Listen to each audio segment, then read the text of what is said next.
Hello, my lovelies. Welcome back to my channel, Rag Elevator. I'm Nina Takesh, and today I am bringing you some of the most viral DIYs that you can do in your home today to live the elevated lifestyle. Follow me.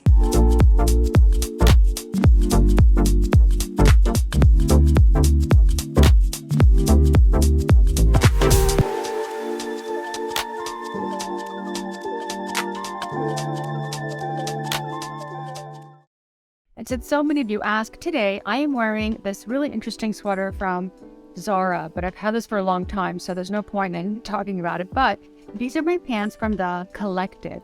That's a website that I have created where you guys can have a membership to their clothing, where you pay a one-time monthly fee, and it's just like a recurring service, and you can pick from a myriad of things. These pants are from RTA, and I really think that they are super cute, and I've paired them with my Chanel little heels. So The Collective is a website that allows you to rent all the clothes that you want for as much as you want, as long as you have 3 pieces at a time, and you just pay a monthly subscription fee. So I'm wearing these really cute RTA pants. I have to say that I really love them. And the information regarding how to rent some of these really uber chic clothes are going to be linked in the description section. So a lot of you always ask me how you are able to implement some of my design strategies and design tips in your own homes. And some of them are actually more difficult than others, and sort of a much bigger and broader design concept that you would be able to do with a contractor, etc. But today, I wanted to bring you something that was actually doable at home that you guys can do. And if you can't do it, you can certainly bring in somebody from Yelp who is handy that can help you achieve these looks, because I think they're phenomenal. And I really wanted to highlight some of these creators that are doing these wonderful DIY projects. I also want to mention that I book Zoom consultations regularly with you guys, and I wanted to thank all those who have reached out and all the people that I have met throughout these consultations. You can book a 15-minute, 30-minute, whatever it may be, whether you're having a design dilemma or you just need good advice, or before purchasing your big ticket item and you want to make sure it's the right thing to do, just give me a call. I would love to see you, and all the booking details are in the description section. So the very first one we're going to feature and we're going to look at is Styled by Casanova. And this TikTok, I think, is really phenomenal. We're going to look at this together. They're short. And here you have 3 shelves that are being placed on the wall. Now, I know we talked about floating shelves being out. However, in this case, these are very thick. They almost look like a bookcase, and they look phenomenal here in this beautiful dining room. And the way that they are styled is top notch. Another reason why this really works is the fact that they have painted the shelves in the same color as the walls. So everything blends in. It doesn't look like an accent random shelf. It just looks like a moment, and it is really well styled. And the colors of the styling objects really match the rest of the home. So if you happen to have a blank wall in your dining room, this is a really great way of incorporating some intrigue and interest without having to put a major piece of art. This you could do yourself, and you can change out the decorative objects as time goes on. The next really interesting DIY project comes from Amelia GRN. That is her handle on TikTok. And she has now created this very interesting TV wall. We have done this very professionally in client homes. In fact, we're going to go shoot one of these homes tomorrow in Palos Verdes. But we do these paneled walls regularly in people's homes. I do it in my house. I love them. They really elevate the space. And by the way, you can do it yourself. I mean, look at her. Look at Amelia. She's very, very crafty. She has measured her walls in advance, and she has probably painted them as well prior to installing. Now, you can install them unpainted, which I think is a little bit easier, and then paint them once they're in place, because while you are attaching them to the wall, you're going to get dirty. You're going to get your hands dirty, the molding dirty, the walls dirty. So I would just install them first, sand a little bit, and then give them a fresh coat of paint. The next DIY I have talked about before in my own TikToks. By the way, if you're not following me on TikTok, you are missing out. There's a lot of really interesting, fun, juicy tips, content, style advice. So make sure and follow me on TikTok if you're not already. And let's look at Mandy Paulino. So Mandy Paulino has taken a bookcase from Ikea.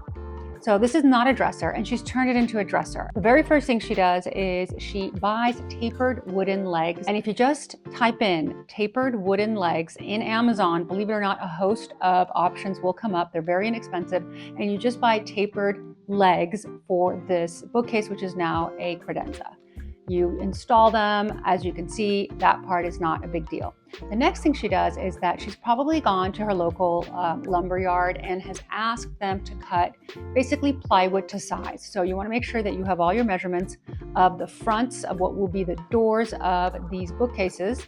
So essentially the doors of the credenza. So you get the exact measurement. You go to your lumber yard and you ask them to cut 5, 6, 7, however many openings you're going to have in the exact size that you are recommending. And then you also buy what I call a trim, or what most people call trim, and you create this border around the flat plywood.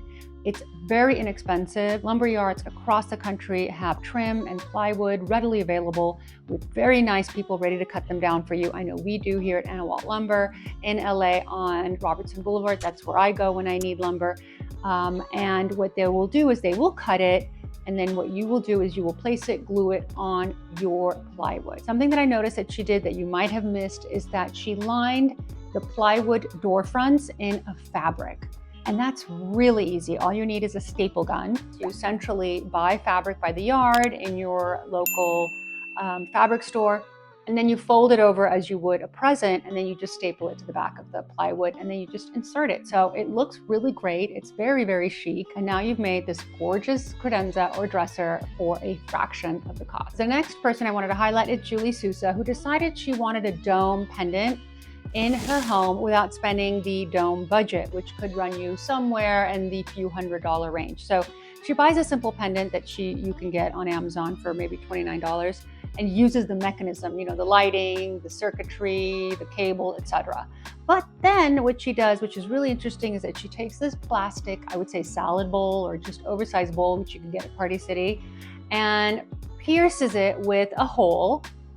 Then she proceeds to spray paint the interior, buff the interior out after it's been spray painted and dried, and then cover the exterior in some kind of plaster, whether it's concrete plaster, and uses a filing board similar to an emery board that you can buy at the hardware store, and basically sands the exterior of the dome to create this really beautiful pendant. And then she shows it in her home. So this is something that takes a little more creativity. You have to have the tools, for instance, to cut the circle on top of the dome, and you also need to have the plaster, etc. But I think this is really great. And if you have maybe an outdoor area that you don't want to spend a lot of money on and you want to get a dome light in there, or maybe in a kid's room, this would be really a great idea. The next viral video that I wanted to point out is by Liz Lovery. Liz Lovery. Anyway, Liz Lovery shows us how she had this wall that was basically useless in a space and wanted to up her game and really went to town. Now you're going to have some real skill to do this, but maybe you can have a carpenter do it for you. But the idea is there. The idea is that you maximize your wall space and you take this bookcase all the way around the door, and then you blend the door and the bookcase into one wall. So this doesn't have to be a DIY. This is something that you can have built. I really love the color that she chose for the bookcase because it's very sort of high-end, earthy, but elevated. It's really this high-end, really beautiful vibe. What's great about it is that door virtually disappears into the wall, becomes clandestine, and then the feature is no longer this random wall, but the feature is this beautiful bookcase that shows all of her collected and treasured books. So I really like this, and this is a great DIY. Something else I wanted to mention about the bookcase is that it has library sconces that she added to it. This really elevates any bookcase, and oftentimes I see even professionals forget to add lighting into bookcases.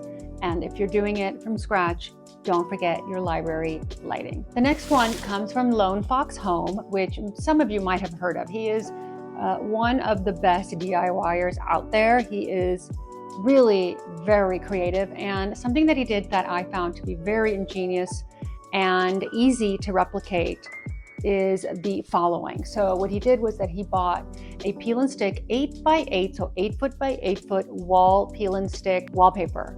So you can peruse the internet, find a wallpaper, a landscape, sort of a scenery, a design that you like. What you can do is locate your peel and stick wallpaper in a landscape design from the internet. And instead of wallpapering your walls, what you're going to do is you're going to use all the wallpapers, stick them on the wall, and create what is faux art on the wall. So in his case, he has an 8x8 mural that he purchased, and then he has now basically pasted it to the wall. Once it's pasted to the wall, he has gone to the lumber yard, our favorite hardware store locally, and has purchased trim that he has also stained, and then applied the trim to the wallpaper, making it look like this is a framed large piece of art. This is a really great way to create oversized art, which is very expensive to source and to purchase, and really fun to be able to put a landscape design that you might be interested in on a large featured wall. So you want to make sure to miter the edges of your wall decor so that you've got a nice clean border that goes along the circumference of your wallpaper. I hope you enjoyed this deep dive into how to do a DIY yourself, just so that you guys can bring out your inner creativity. Now, I know a lot of us don't have that creative thumb, but it doesn't have to be such a large scale project. It can be something small. Perhaps you want to make a little vase out of plaster, or perhaps you want to grab some plaster and create art with it, whatever it may be. Whether it's cutting flowers and putting them in a vase, or changing things around, sewing a little pillow. I believe it's very calming to do projects like this at home. They sort of center you. It's also, for me, very meditative to do things like this. I used to do a lot of DIYs, I have to say, but I've come to the point in my life where I just have very little time. So if you guys have time, I would dedicate it to making something that makes you happy, something that reminds you of the time you had.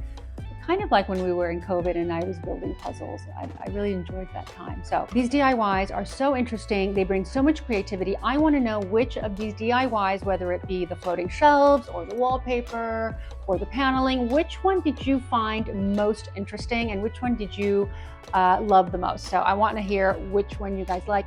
Make sure and sound off below and share your thoughts. Thanks for joining me this week on The Red Elevator, and we will see you again next week on this channel.